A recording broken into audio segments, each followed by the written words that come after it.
In this video, we'll move into section 11.4, where we will discuss the comparison tests. As we've kind of hinted a little earlier, this is a bigger section. Not that we're going to use the comparison test all the time, but it starts to take us a little deeper into the upcoming tests. In this particular situation, we'll get two different tests. One of them we simply call the comparison test. The other one we call the limit comparison test. And just to really highlight as we move along, sometimes you'll just call me, I'll call this one the regular comparison test, just to make sure we're talking about this one and that we're not accidentally mistaking it with the limit comparison test. They have some similarities, but overall there are definitely some differences as far as how you use them and how you make your decision. But before we get too far into the specifics here, they are both comparison tests. We are going to be taking a series that is giving to us in a problem, and we are going to be comparing it to another series. Well, what are those other series going to be? Those other series are going to be p-series and geometric series. That is what we are going to compare with. Okay? So that's why we've kind of already harped on both of these a lot. In 11.2, we did get a few others, a few other tests. We had the geometric series, and we know a lot about them. This is all about the R value, the absolute value being greater than or equal to 1 diverge, absolute value of R less than 1 converge. And again, we got other things in 11.2. We got some basics of series. We got the test for divergence. We got the telescoping series as another one. But again, that's a huge one that we're going to continue to use. Similar in 11.3, we had the integral test, which is a pretty good test on its own, but we saw how that's a pretty lengthy test, satisfying all the conditions, showing that they could be met, and then being left with a improper integral that's left to be solved. Sometimes those integrals can be really easy, sometimes those can be pretty hard. So overall, the integral test is fairly challenging, but we use that to establish the p-series, and just like the geometric series, very quick and easy. This was all about the absolute value of R, this is all about p. Now, if we were in person in class, we talk about how easy it is to mix these up. Here, it's p is greater than 1 converges, less than or equal to 1 diverges. Here, it's kind of the opposite. Absolute value is also included here. So just be careful with each of these. Again, at least a little advantage being at home, you could always flip back if you forget, or just re-jot the facts as you continue to work through new problems to make sure you don't make little accidental wrong conclusions. Okay, so that's where we're going. Comparison tests. How do we know to use a comparison test? Well, we'll see in a few minutes. We're going to compare to these types of series, and the reason we are is because the series that we are being given are already very close to either one of these two series, so that's how we'll know what to compare to. The regular comparison test, the book explains it on page 767. Examples 1 and 2 in the book are both very worth your while to look through. Page 769 establishes the limit comparison test, and examples 3 and 4 are both very good to look at. But again, we're going to make up plenty of our own. These will be additional ones you could look through to just get a little extra practice in addition to the homework. Okay, so how do these tests work? I'm not going to go through formal proofs of either of these, but I'm going to give you the basics for both. Well, not the basics. I'm going to give you the actual test, and then we'll get practice going through several examples, seeing how to know how to apply them, and then how to actually go through and run the test. In both of these, we're going to be talking about two different series. And in both of these, some people like to keep flipping this notation. I think it's a lot easier if we stay on track the whole time, so that when we have two series, we are always going to treat this series generically A sub n as the original series given in the problem,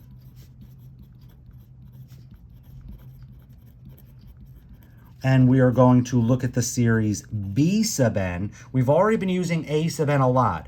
A sub n is the underlying sequence to give us the terms that make up this series. But now that we need another one, I have to introduce some more notation.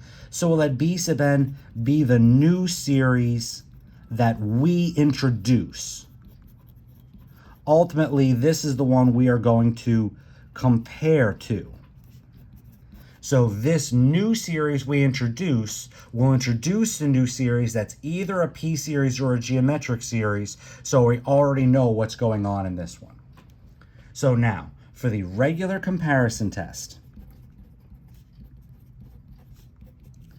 they do start us off with just a quick little necessary condition. Not like the integral test, we had 3 conditions, we had to keep harping on those. This we're going to mention, but we're going to go through pretty quickly.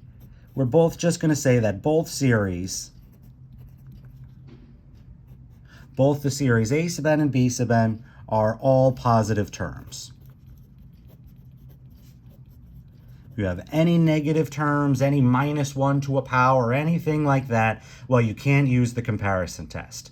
And so far, if you really look through a lot of what we've been doing, especially since we're always using n and we're plugging in positive whole numbers, whole integer values for n, it's, you know, most of our series kind of already do have these all positive terms. We'll see as we get a little deeper some series that don't, and we'll have more tests to work with those. So don't let this condition really bother you. Here are the 2 big pieces of the comparison test. Piece number 1. If the series B sub n converges and A sub n is less than or equal to B sub n for all n, that's again a little math symbol, it looks like an upside down capital A, that stands for all. And when we think about this type of inequality, we literally mean one term at a time. I don't mean all the terms from A are smaller than all the terms from B. I mean one at a time. A1 is smaller than or equal to B1. A2 is smaller than or equal to B2. So literally, we're lining up each individual term, first term compared to the first, second term compared to the second, third term compared to the third. That's what we're setting up here. That's what we mean by this inequality. So if we know the new series we're introducing converges, and we know the original series is always smaller than or equal to the new series, then we can conclude that the original series we started with also converges. That's how the logic in this statement works. Now, we're going to get a second line in a moment, but I'm going to tell you, it's not just if this converges and you flip the inequality, then you get diverges. It's not that simple. And this only works in this direction. Meaning, if you're introducing a series that converges, this is the only way this will work. You need the original series to be smaller than the new series, and then you can make the conclusion converges. If, we're going to get plenty of practice to see this, everybody, but if, 2 possibilities. If the inequality doesn't work, well, then that might be a hint that we'll try the other comparison test, or that might be a hint that we're comparing to the wrong series. Or I guess the third possibility is that there's just a better test.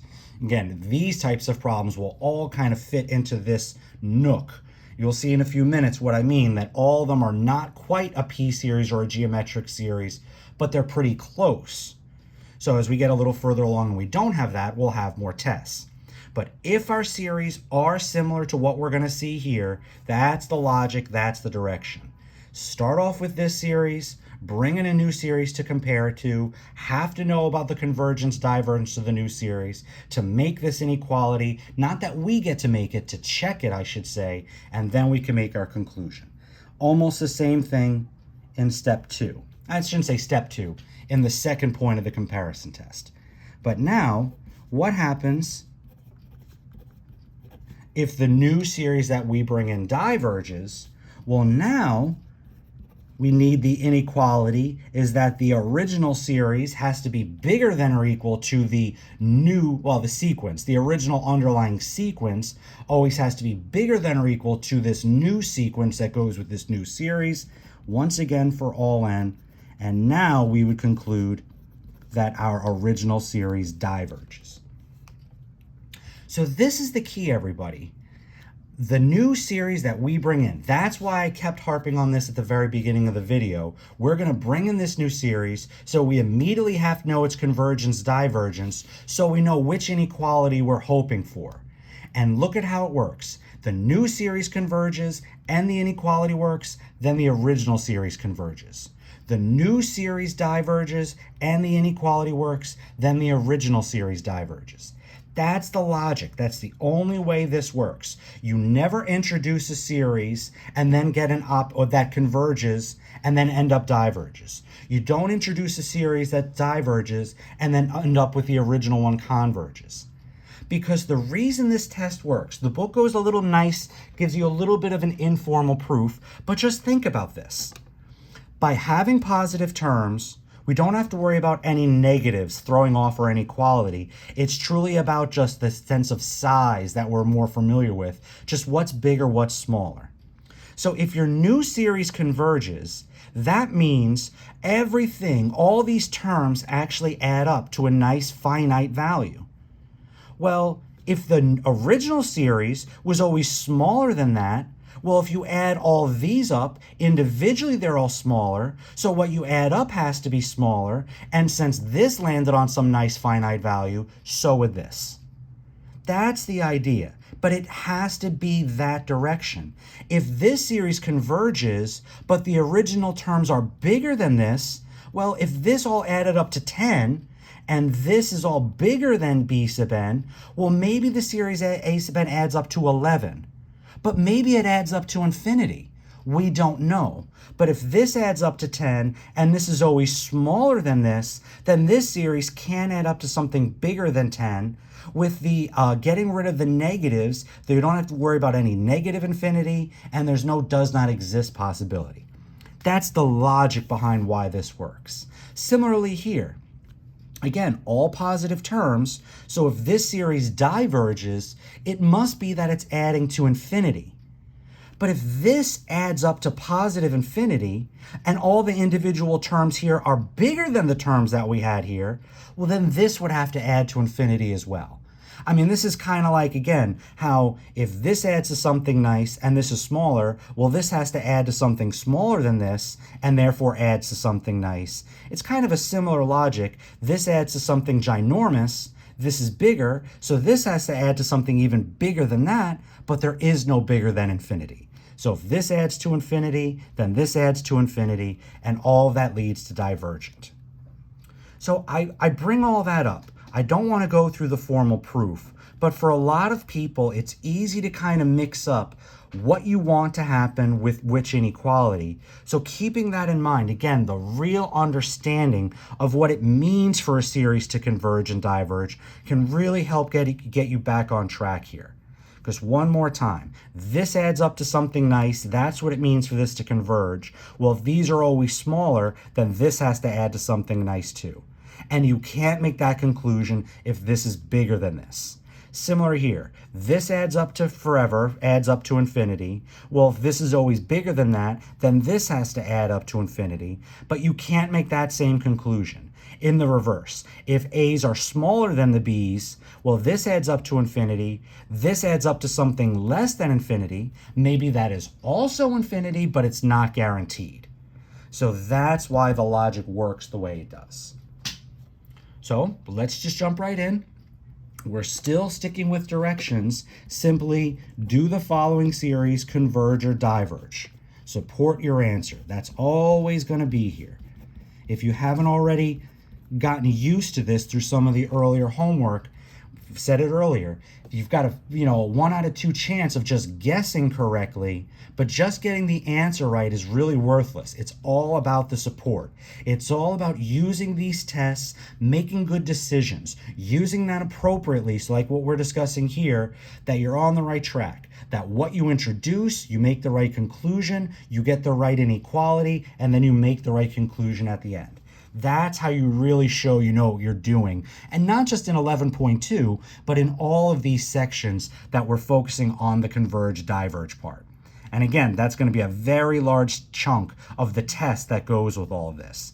There will be a couple of sequence questions. There'll probably be a problem or two where we look at a series and what does it converge to, which we only know that for geometric series and telescoping, so that's a big hint. But a lot of it is just going to be, do the integrals converge or diverge, support your answer. So let's take a look at number 1. Let's look at the series. Notice up here I was being short with my notation. I was always just writing the quick summation symbol. But now that we're back to a real problem, good habits. Where did you start? Where do you finish? These are always infinite series, but still keep your good habits. But just for, keeping track of your notes, there's no problem just writing the quick summation. So this is the A sub n. This is the original series we were given. And this is not a P series. But if that plus 1 wasn't there in the denominator, it would be a P series. That's what I'm talking about when I say we're looking at series that are not P series or geometric, but are very, very close. So it's not always just going to be one term. If this was a n squared plus n plus 3, the exact same thing would apply. Thinking about, some of this is about dominant term. It's not always. But often these problems, just getting rid of some basic addition, subtraction, and what you're left with is a P series or a geometric series. And when we get rid of those extra terms, the P series or geometric series we see is the P series or geometric series that we should introduce. So I get rid of this plus 1, and that would be the series I'm left with. And again, that is a series we already know a lot about. This is a P series. P is 2 greater than 1, so this converges. Don't undervalue this part, everybody. A lot of people, some of it is just when they're first getting used to it and then a little more practice. But even some people go past that. They don't realize all the steps are necessary. Some people still have this, it's a very understandable focus, but it's all about getting to the end. But like I was just trying to explain here, all the steps are important. If you make a little mistake in the beginning, but then can continue and make a good conclusion based off of that mistake, that's just a little point off. But if you just keep making little mistakes and make a right conclusion, or make a huge mistake and make a wrong, or any of that, that's how you lose big points here. So these things are important. Make sure. We always talk about reasonable work, and this is an even more important section because for a lot of us, we're still getting used to, this is not a proof, but this idea of support, what do you need to show? Well, if you're going to use a comparison test, you clearly have to establish the new series, and you clearly have to establish what that series is doing. Next, well, if I'm going to compare to this series, and this series converges, the inequality has to go this way. I don't get to pick and choose. That's just what has to happen. If this test is going to work. If this inequality doesn't work, well, again, wrong test, wrong series that we compared to. There are several possibilities, but we can't just keep pushing forward. We have to recognize, oh, didn't work, go try something else. So far, we don't know if this works yet or not. And when I make the comparison, notice there's no summation here. Now I'm just comparing the underlying terms. Is 1 over n squared plus 1, is that less than 1 over n squared? And I hope you're also starting to realize, just as we do this, inequalities, We've already seen inequalities and work with them with decreasing. We had some alternatives using the derivative in continuous functions, but both in the sequence section and in the integral test, I really focused on inequalities, not just for decreasing, because we're going to need more understanding and inequality work for things like this. Just jumping ahead for a quick moment, we've also seen a lot of limits coming up, and in just a few more minutes, we'll get to the limit comparison test, which again is going to rely on limits. So what is going on in this section? Well, all this testing, but all the testing we do, well, some of it relies on, again, we had an integral test, so we still had integrals. Some of it is based on limits, some of it is based on inequalities. So again, some little differences. It's not just derivatives and plugging in values. A lot of little things to get used to here. But now, that's what we're up to. Introduced this to the new series, figured out its convergence, divergence, which was quick. Now checking this inequality, and this inequality is also quick. If you've been getting good practice, same numerator, bigger denominator goes with smaller fraction. Check. Again, maybe you want to do a little cross multiplying.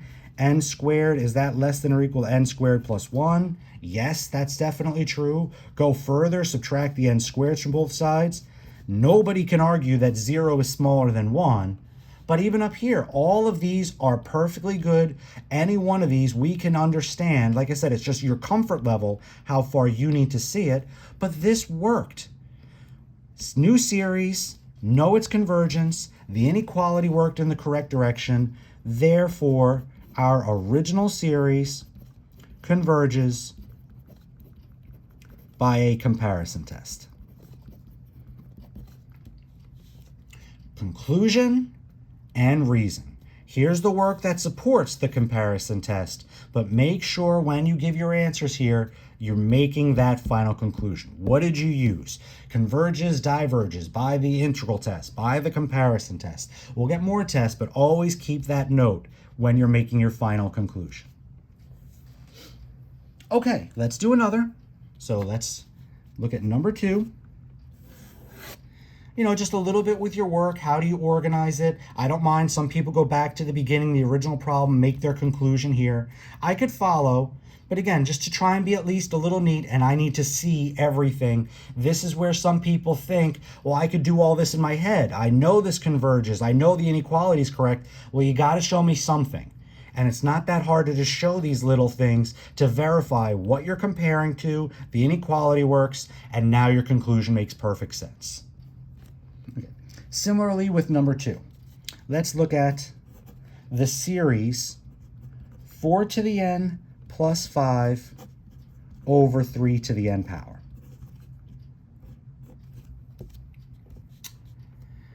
Looking at this, not quite as obvious as what we saw in number 1, but in this one, if you get rid of the plus 5 in the numerator, you're left with 4 to the n over 3 to the n. Well, 4 to the n over 3 to the n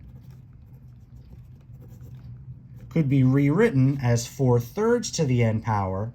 Now, this is not that absolutely perfect ar to the n minus 1 power, but just having all this to the n, that is your r value. Here, r is 4/3. The absolute value of r is greater than or equal to 1.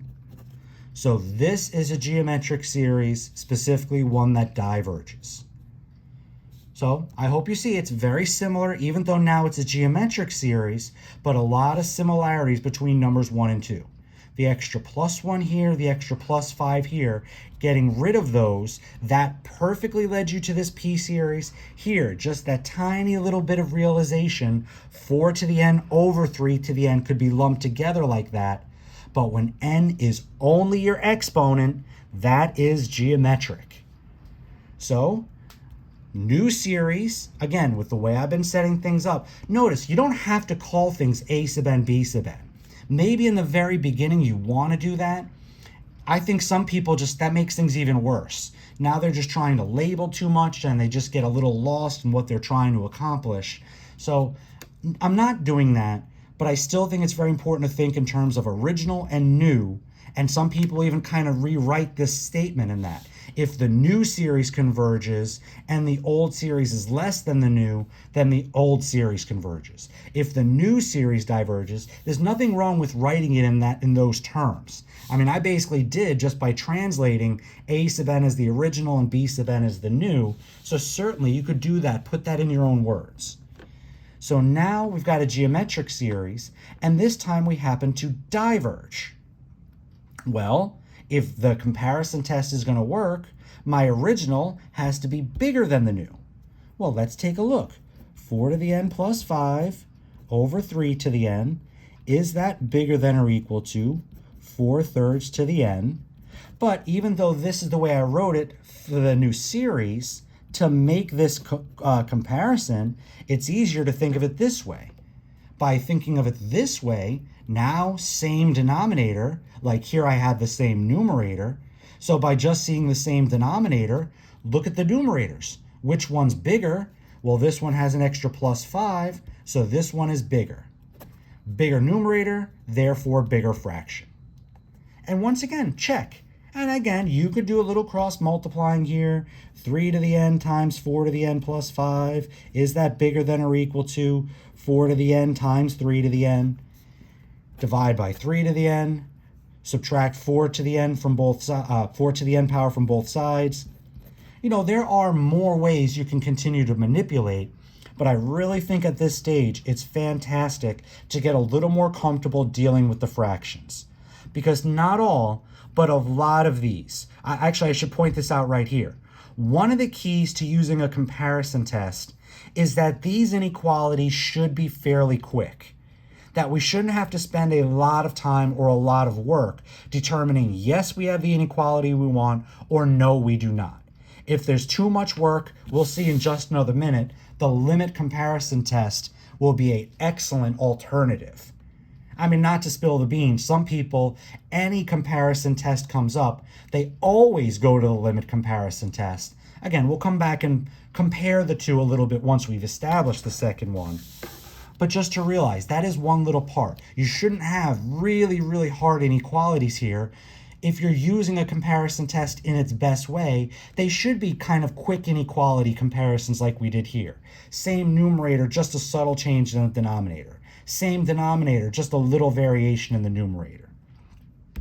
But now let's make sure we finish this one. So all this work, original series, saw it looked kind of like a geometric series, compared to that same geometric series, figured out if this converged, diverged, saw the inequality went the correct way. Therefore, our original series diverges by a comparison test. And that is a very, very good conclusion.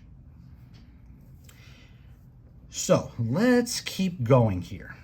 Let's definitely, before I just introduce the limit comparison test, let's just take a look at why the regular comparison test, some people look at this and say, oh, this is not bad. And I think especially if you're comparing to the integral test, I mean, just look at the notes. Almost every integral test problem, we took an entire page to get through all the prerequisites, make sure all the conditions are satisfied, going through the integral, taking the limit at the end. Again, that could be quite lengthy. Here, I squeezed in 2 problems just in the bottom of this page, and I really didn't have to squeeze much. There's really plenty of room to just establish the few points that were necessary. But before I just go to the limit comparison, again, let's just see that this is not always quite so perfect. So sticking with those same directions, let's look at number 3. Let's look at the series n squared plus 4n plus 2 all over n cubed minus 6n plus 7. And also, we'll take a quick look at number 4. Let's look at the summation n over n squared plus 1.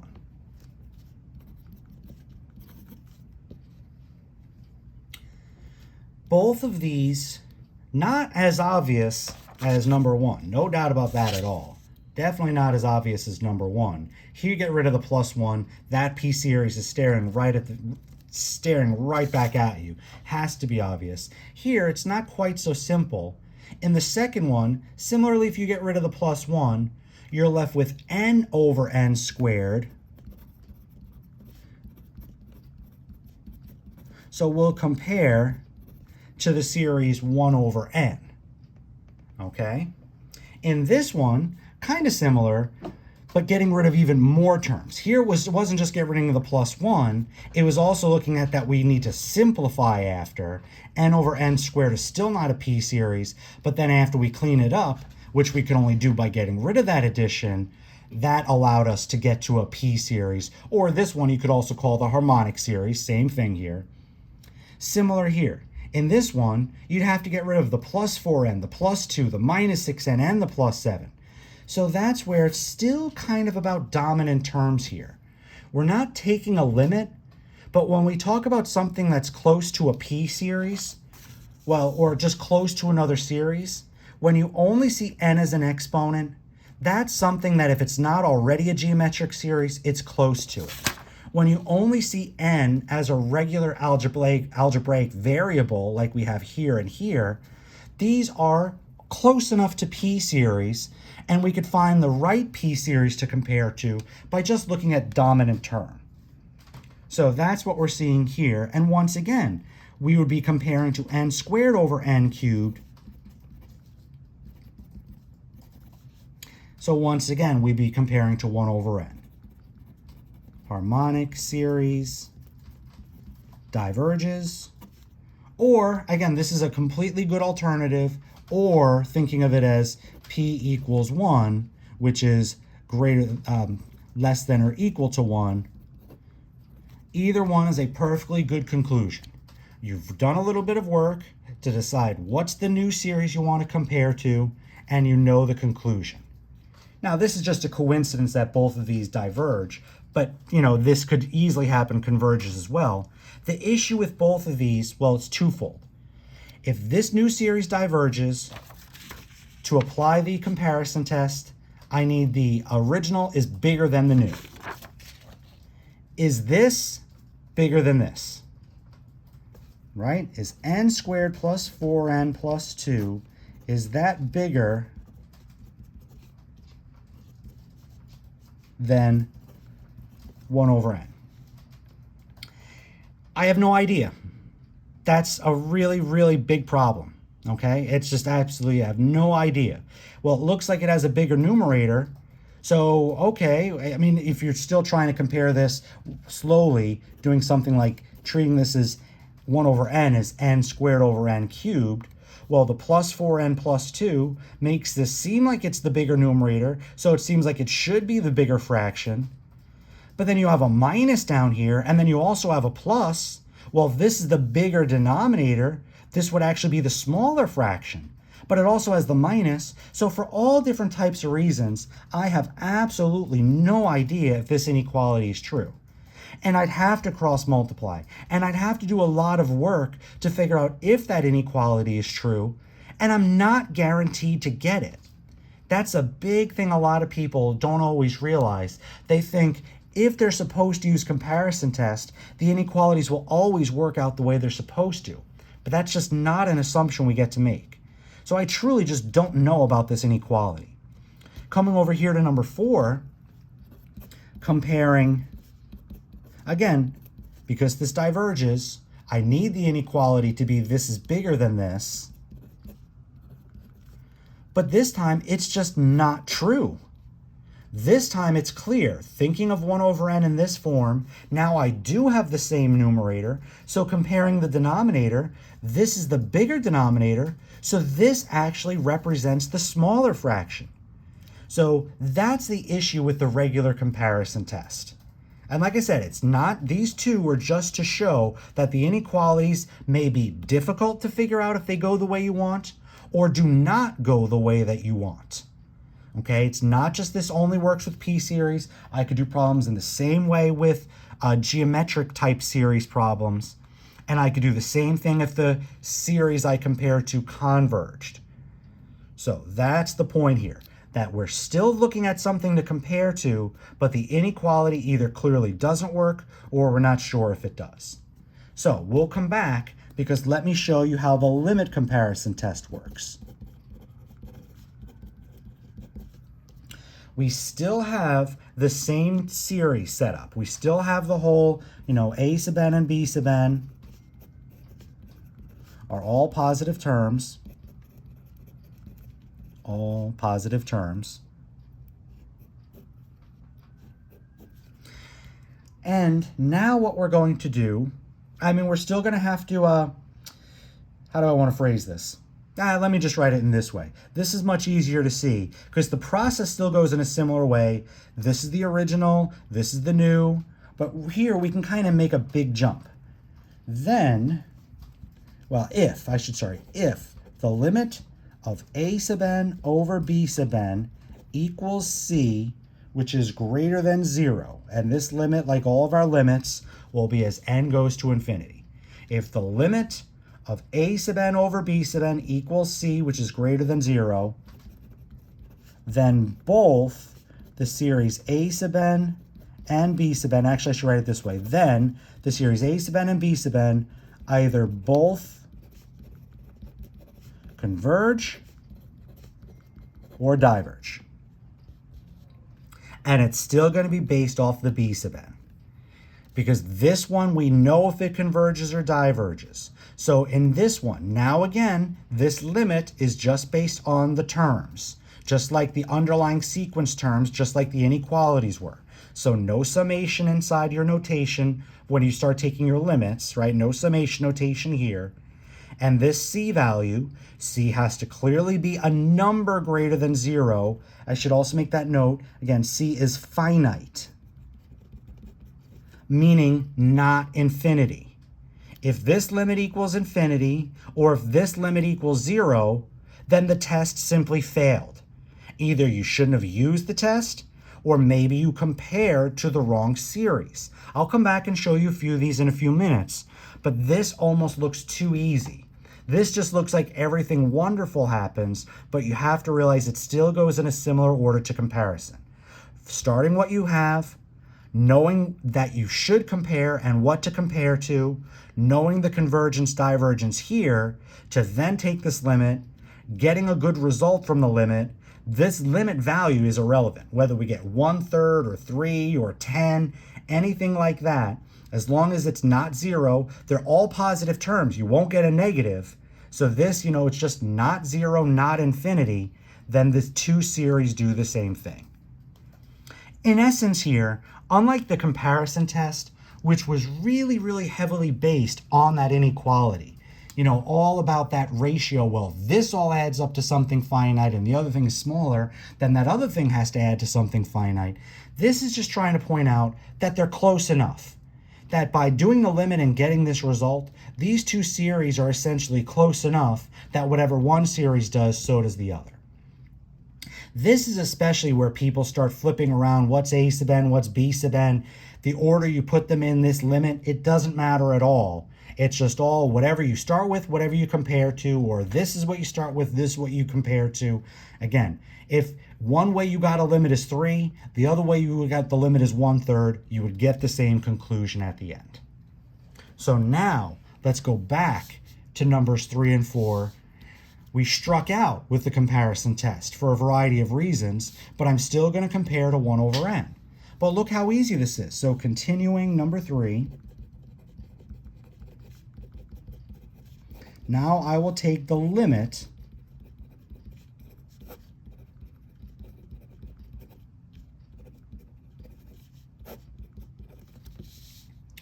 this is all of my a sub n, this is my b sub n, and again, it doesn't really matter a sub n, b sub n, it's just that they're putting these two together.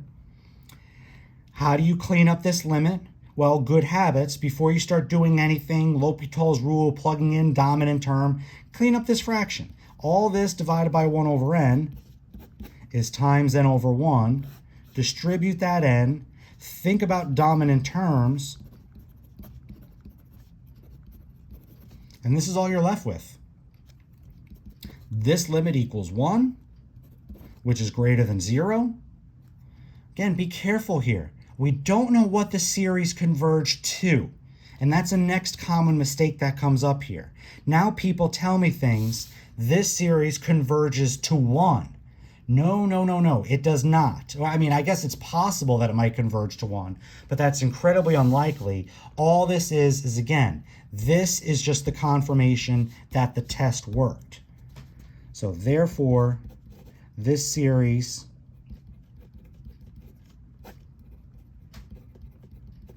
this diverges by the limit comparison test. And look how easy that is when we continue number 4. It's the exact same thing. I take the limit, this time the original n over n squared plus 1, once again dividing by 1 over n, which becomes times n over 1. That becomes an n squared. This becomes the limit of n squared over n squared. Now this is just a coincidence. We'll do another one in a minute to show these limits don't always equal 1, but just a coincidence. Also, it just happens to equal 1. But the point is that we got a nice number, a number that is not infinity, and a number that is greater than 0. So once again, my conclusion, well, both series do the same thing. Well, in this one, we compared to 1 over n. We knew that diverged, so the original diverged. Same thing here. We once again compared to 1 over n, which diverged, so the original also diverges.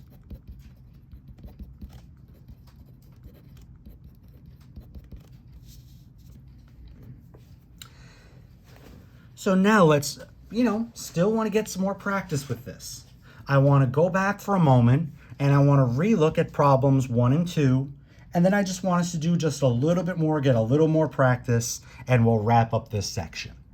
So going back and thinking about numbers 1 and 2 again, so we'd still be comparing. But like I said, some people, they're more comfortable with limits than they are with inequalities. I would hope that both of these inequalities, as we went through them, you did say, oh yeah, that was quick. Even if you had to do an extra step or two, that both of these were fairly quick to see, to confirm that the inequality went the direction that we wanted. But some people just don't like that. Even if they're a little bit easier, they still feel a little more unclear with inequalities, and they feel better with limits. So that's fine, everybody. Let's just redo problem number 1 quickly.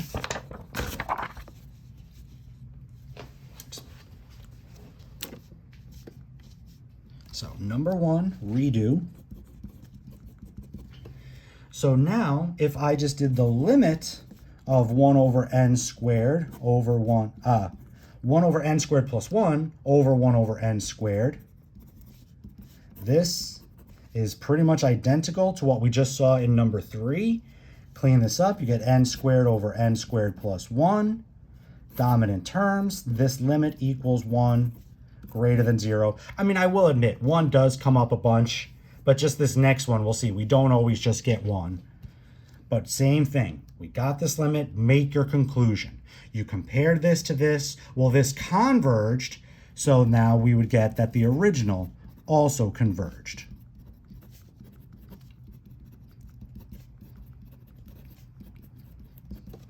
And if we redo number 2, so similar, limit 4 to the n plus 5 over 3 to the n divided by, I'm already going to break up 4/3 to the n as 4 to the n over 3 to the n.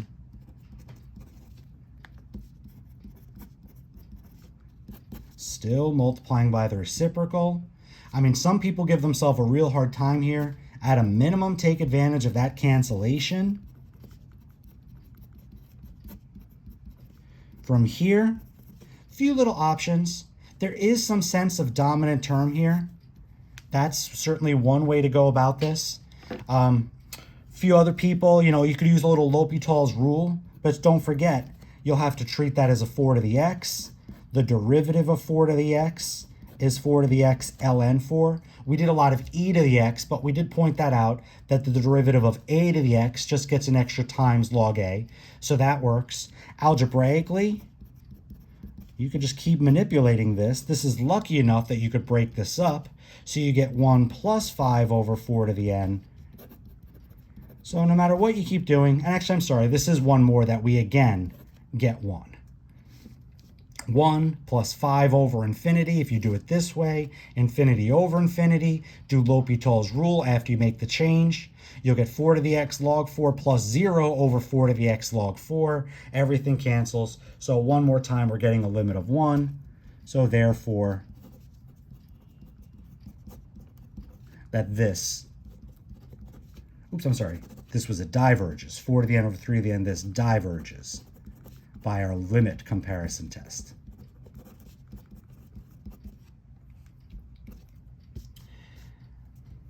So my personal advice would be either comparison test, regular or the limit comparison test, either one of them rely on first recognizing that first step. Is it almost a p-series or a geometric series? And making a good choice as what you're actually going to compare it to. That is such a key. After that, then it becomes a little bit of what you prefer. Like I said, I kind of like taking a moment to think about the comparison test.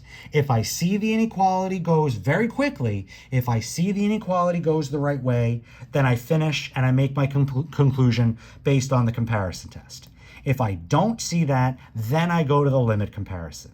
But like I keep saying, some people, instead of thinking about both, and instead of thinking, well, sometimes the comparison test is a little shorter, a little easier than the limit comparison test, again, that's perspective. That's a matter of opinion. Some people would just rather do limits. So pretty much all these, they always do the limit comparison test. I believe the book has a few problems. They try and get you to do the regular comparison test here, do the limit comparison. I'll tell you right now, I would never give you that restriction. I would leave it open to use whatever one you prefer. Okay, so let's take a look at a few others. And like I said, just see a few other little things that come up. So let's move to a new problem. Now we're on problem number 5. Let's just take a moment here. Let's think about the series. Let's go 3n squared plus n minus 2 all over the square root of n to the 8th power plus 5n plus 1.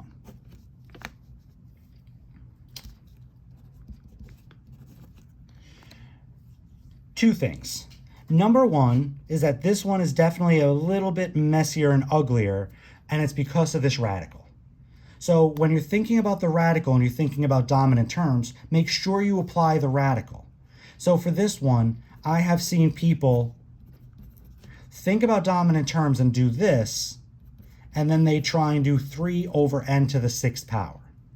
Well, one quick thing, a p-series is specifically 1 over n to the p power, so that dominant term idea that we use for limits, we definitely need the coefficient to go with it, but when it comes to what to compare to, those coefficients are irrelevant. So we wouldn't compare to 3 over n to the 6th, it would be 1 over n to the 6th, because that's an actual p-series. But secondly, that's still wrong because the dominant term is not n to the 8th, it's the square root of n to the 8th. So there's just a couple little things. So here, we're actually going to compare to 1 over n squared, right? This, as you clean up the square root of n to the 8th, it's n to the 4th. So n squared over n to the 4th, I'm going to compare to 1 over n squared here. Quick p-series that we know converges. This converges, so this would have to be smaller than this. I see all this mess. I see extra terms on the top and the bottom. I have an extra coefficient here. I don't even want to think about that inequality mess. Maybe I'm lucky and this is smaller than this, but I don't want to, I'm sorry. Yes, that the original is smaller than this one. So maybe I'd be lucky and get that. And by the way, just even notice that I still always have to keep checking myself to make sure I'm checking my inequalities in the correct way. It's so easy to quickly go along and lose track of what goes where, accidentally say this should be bigger than this or smaller. So just be careful with that. But I could clearly see no matter what way the inequality has to go, this would be a very difficult comparison. So I'm going to, again, do the limit comparison.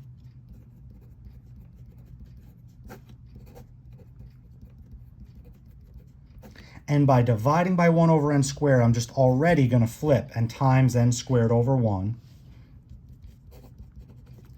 Multiply, get dominant terms. You'd get a 3n to the 4th as the dominant term of the top. You get a square root of n to the 8th as the dominant term of the bottom, which is n to the 4th. So this limit equals 3. And that's what I keep saying. It's not always going to be 1. And, in other tests, we're going to be comparing to the value of 1. So just still always have to keep track. What test are we applying? But for limit comparison, we just need a finite number greater than 0, and we've got it. So now we can make our conclusion. Therefore, this series converges by our limit comparison test. But two quick things to point out. We need to see the test fail. We've seen the regular comparison test, the inequality isn't quite working right, but what if you compare to the wrong series? That is always going to lead to a tough result. I mean, you'd be incredibly lucky. How do you know what is the right series? Well, it's what we keep seeing, right? Try and get rid of the right pieces. Try and compare to the right thing. Get rid of that extra plus. Get rid of that extra minus. Things like that. That's what we're trying to establish. But here, two things. First, if I reverse the order. So this is our problem, and this is all correct. But if I reverse the order, like I treated this as a sub n and this is b sub n, well, limit comparison is no big deal. Now just you divide by this, so I'll just already flip that.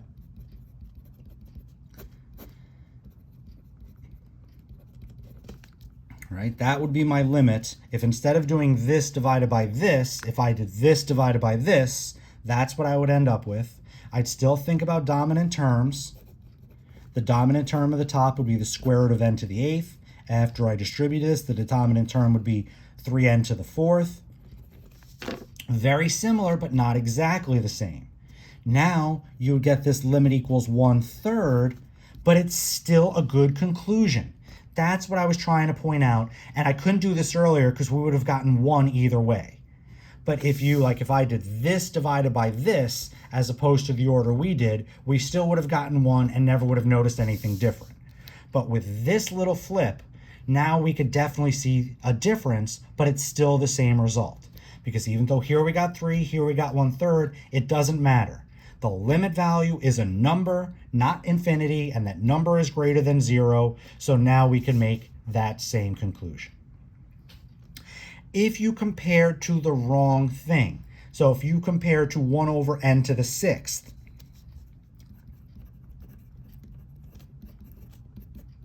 which is wrong. We'd already think about it converges, but what if you try to do these limits?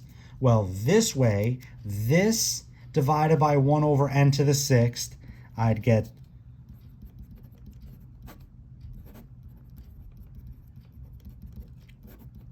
dividing by 1 over n to the 6th will be times n to the 6th over 1. Now think about dominant terms. I would be getting 3n to the 8th, and on the bottom, the square root of n to the 8th, which is n to the 4th. That would reduce, but I'd still have 3n to the 4th. That limit equals infinity. So that's where I had to put in that extra caveat. Some people go, oh, well, infinity is greater than 0. Yeah, but that's that part of it has to be finite. So that does not flip the conclusion. That's where, how does this work? It says if this limit works, then both series do the same thing. But here the limit didn't work. So don't make the wrong conclusion. Don't say, well, since I compared to something that converged, the limit didn't work, so my original series diverges. There is nothing like that in the test. There's no wording that we should be thinking of in that way. This would just tell me the test didn't work. And the test didn't work because maybe I applied it wrong, I compared to the wrong thing, or I shouldn't have done this test at all. But that's where we'd have to go from this. Okay? It didn't work, so go back to the beginning and think, what else should we have done? Oh, I just compared to the wrong thing. And if you flip this one, do this divided by this would have flipped. you would have ended up with n to the 4th over 3n to the 8th. And now the limit would equal 0 when you finish doing that. Same thing. So if you actually do the limit comparison test and get 0 or infinity, hopefully that just means you compared to the wrong thing, that you're on the right track, that a comparison test is the proper way to do it, but just again, that maybe you made a little mistake, compared to the wrong thing. Think about that and try another comparison. And if that still doesn't work, well then again, maybe just reevaluate. Maybe that was the wrong test to apply.